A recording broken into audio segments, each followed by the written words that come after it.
Hey guys, I'm Chris Hooten. Thank you for coming to my YouTube channel. If you clicked on this link, we're going to talk about whether or not you should, if it's good financial sense, to pay over the appraised value for a property.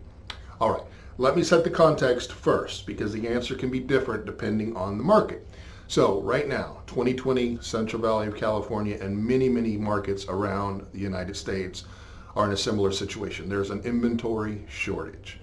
Okay, so it's basic supply and a demand. Okay, when there's more demand and a lower supply, the values go up and go up significantly sometimes.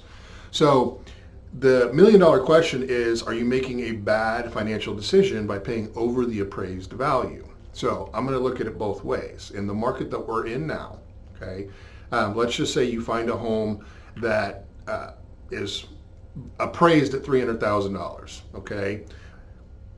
Are you willing to pay, say, $310,000 or $315,000 just to make sure your offer gets accepted?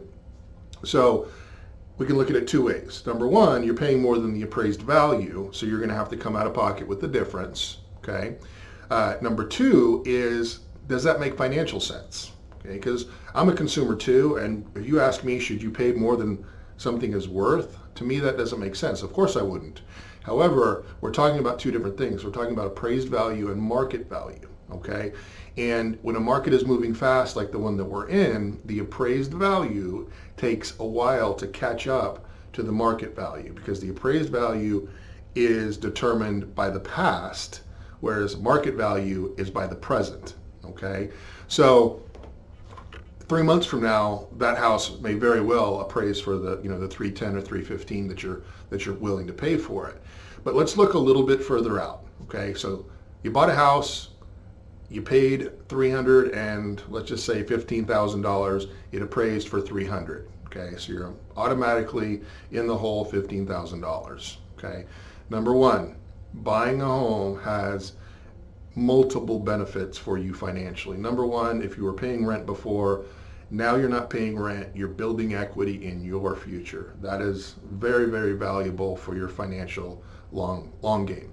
Number two, in most cases, there's significant tax benefits when you own a home, okay? The new tax code, honestly, your mortgage interest is more important than ever. So if you're able to start deducting that interest from your taxable income, it's a huge benefit for you financially. And then also, let's just look at the value portion of it, okay? Again, in my market, the values have been going up somewhere between 6 to 8% year over year for about the last 4 or 5 years. And based on the inventory, the supply and demand, there is no end of that in sight. That's probably going to be, somewhere between 5% on the low end, as high as 10% appreciation going forward. So you bought the house for $315, it appraised for $310. Let's go low ball. Let's just say a 6% appreciation year over year. So in 1 year, the value of that house, the appraised value, not talking about market value, the appraised value would be $318,000. So in 1 year, you're already to the good. Not even including, the equity that you've built, the tax deductions that you received. I'm just talking about pure appraised value.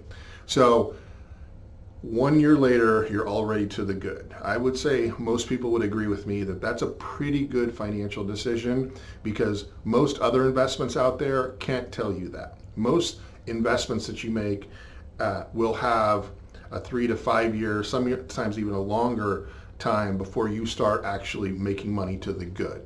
So think about it that way. Even if you want to use lower numbers of say, 3% appreciation, you still get there very quickly, and not to mention you're building equity in your future. And then also, as values continue to rise and rise, you can then roll that equity into the next house. So there are many benefits.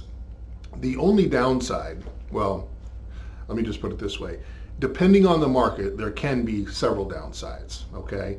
Now, the major downside right now is, in that same scenario, you offered $315, that's the contract price, it appraised for $300,000. That $15,000 difference, you have to come up with.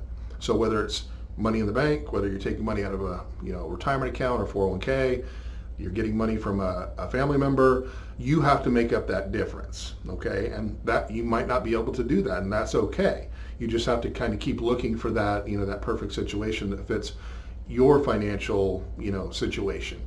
The other downside would obviously be if we were in any type of stagnant or downtrending market.